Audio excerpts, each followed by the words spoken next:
Hey ladies, welcome back to my channel. It's your host London Lamborghini, and in today's video we have a fantastic TikTok compilation all about social climbing. Now, I have been away from the channel for many months, but I've decided to get back on the horse and get back at it again to bring you guys a new video. Now, just in case it happens again and I take an extended break from YouTube, make sure you subscribe to my newsletter where you will get a weekly update and email from me all about how to improve your health, wealth, and relationships. Before we get into the video, make sure you hit that subscribe button and enjoy the video. Let's talk about language and behavior difference of higher economic classes versus lower economic classes. So this is something I genuinely think about a lot, so naturally I would reference this study right here. And you can pause to read if you want, but essentially it's saying that higher class people have a harder time determining other people's emotions and also that they are less engaged in conversation. And that made me think about when I went to the grocery store the other day. I was in a wealthier part of town. I'm blaming food deserts. And I went up to the clerk and I told her good morning. And she told me that I was the first person that day to tell her good morning at all. It was 11:30. And maybe it's a stretch, but it also made me think about the article I read previously and how essentially to me, I took it as wealthier people are less likely to see people. And by see, I mean seeing, hearing, understanding. And also I'm beginning to realize that Western language is filled with too many connotations to hope. We say a lot of things like, I hope you're doing well. I hope you have a good day. Instead of asking people directly, how are they doing or how is their day? So this is a part 2 to my video on behavior differences between economic classes. So I'd just like to start off by saying that a lot of people were surprised about the information in my last video, but that's kind of to be expected. And usually when there's studies done on the comparison between different groups, there's most likely an emphasis on race, gender, sexual orientation, nationality, and age, and things like socioeconomic class is just left out the window. Economic class is such an important part of someone's identity, and the disappearance of that in studies definitely goes against the theory of intersectionality. But you guys were definitely spot on in the comments. People with a higher economic background are more likely to define themselves by their economic status, and also they just have a higher sense of confidence. And you can totally see this dynamic play out in luxury ads. The product on display is often speaking for itself. Someone who is more confident wouldn't need an extra visual of a community using that product to see how it would just fit in their own life. The upper class and the middle class are very different. Here's how. And as with any social class explanation, remember there's an element of generalization here. So the first key difference is that the upper class are a tiny group of aristocrats and elites. You are born into it, and that is that. There is no social mobility into it or out of it. Whereas the middle class are a very large social group made up of upper, middle and lower, a range of different professions and jobs and a range of different backgrounds. And there is social mobility between the middle class and between the working and the middle. The upper class have always been and still are inherently exclusionary to anyone outside. They are a small group of very powerful and wealthy people with hereditary status, whereas many middle classes have earned their positions. Little bit of a difference with the upper middle class. They're a lot more similar to the upper class. Many upper classes will claim that they can trace their lineage back hundreds of years, often back thousands, all the way back to the Normans, and they'll often have these eccentric family trees where they show you that. Whereas a middle class person could be someone who's now a lawyer, but their granddad worked on the railways. And this is often why middle class people get very pissed off and insulted by working class people calling them posh, because our origins are different. A lot of the working classes started to emerge under capitalism and the Industrial Revolution, and a significant amount in the mid-20th century. Whereas a distinct characteristic of the upper class is that they will not be fond of people who are new money or nouveau riche, as they would call them. Which leads us on to the next point. Upper classes speak differently. Most middle class people speak with what is known as received pronunciation, my accent, standard English, often called the Queen's English, which is deceptive because the Queen didn't speak with RP, she spoke with an upper class accent. To be very simple, the upper class accent is incredibly posh. If you were to meet someone that was from the upper class, they would be more likely to talk to you like this. Words such as often and golf would become things like often or gelf. They sound like they were born with a swan in their mouth.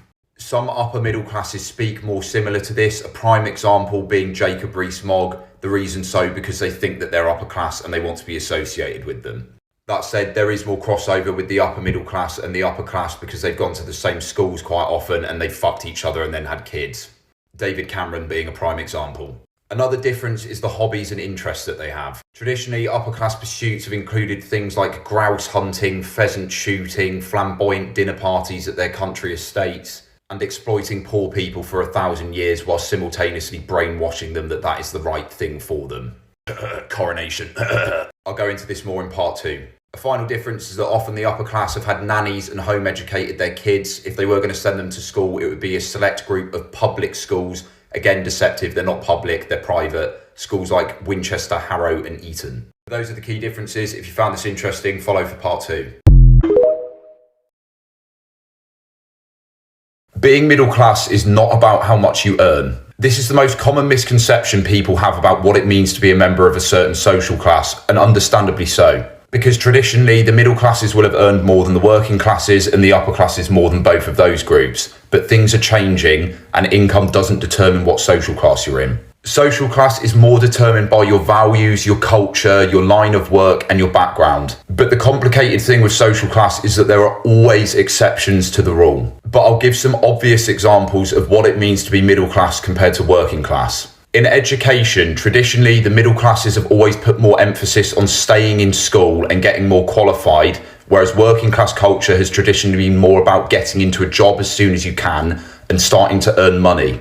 Which is why traditionally middle classes have been more likely to work in white-collar professional jobs as they take more time to get into, and working classes more likely to go into blue-collar jobs that they could get straight away. The general concept here is that middle-class culture places more of an emphasis on deferred gratification, whereas working-class culture places more of an emphasis on immediate gratification. And I'm not saying either of those is right or wrong, they're just the traditional differences that there are between the two social groups. A second example is moving away from home. Traditionally, middle-class people would be more likely to accept their kids moving somewhere else, whether that's the other side of the country, whether that's moving abroad, whereas working-class culture has been more about staying with your family unit and staying in your locality. A third example is cultural preferences. Traditionally, the middle classes have put more emphasis on things that require a bit more intellectual pursuit or cultural capital. For example, things like the arts, theatre and literature. But you have to recognise that this is partly influenced that throughout the past it's because it would require more money to attend these things. Whereas traditionally working class cultural preferences have been more focused on things like watching sport, watching popular television or watching popular music. Things that very often didn't require so much cultural capital or wealth. But again, like I said, this is changing and there are always exceptions to the rule. A very obvious example I can give you, football is a very traditionally working class sport. Premier League football tickets are extortionate now. So one of the arguments that people make is that you are pricing the working class out of their own cultural heritage. Look at a club like Arsenal, it's literally an entire stadium of middle class people. And a final area to cover is the values and aspirations. Middle classes are more likely to prioritise education, social mobility, professional success and cultural capital, everything that we've just covered. Whereas traditionally the working classes would place more emphasis on hard work, loyalty to the community and providing for your family. And to stress this again, there are always exceptions to the rule. Many people share values of both working class and middle class people. It's rarely black and white.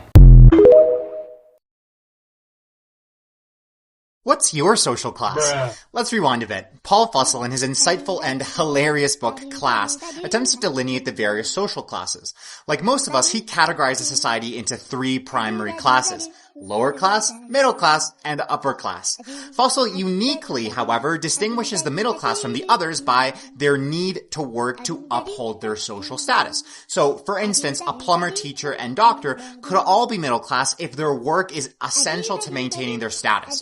While the plumber might fall into the lower middle class, the teacher into the comfortable middle class, and the lawyer into the upper middle class, they share the commonality of working to preserve their social standing.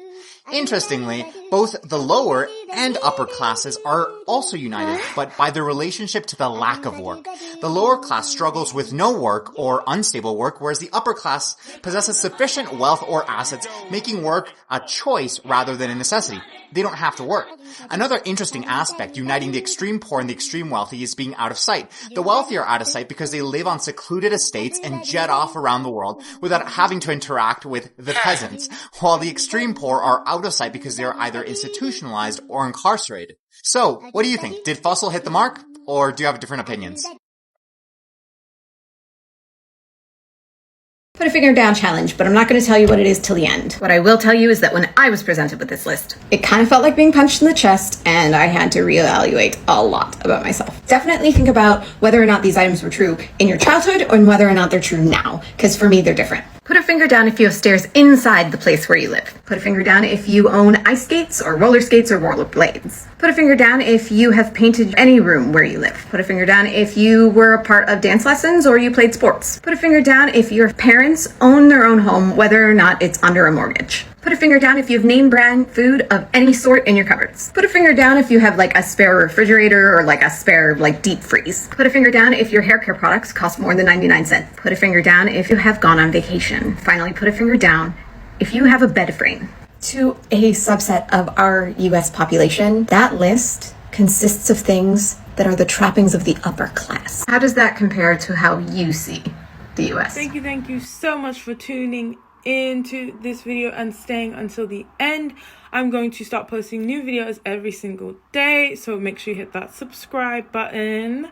In the description there will also be a link to my newsletter where you can sign up and stay up to date with weekly emails about all the topics that we discuss on this channel, including how to improve your health, wealth and relationships by turning information into action. Thank you again to all the new subscribers. And if you have not subscribed, make sure you subscribe.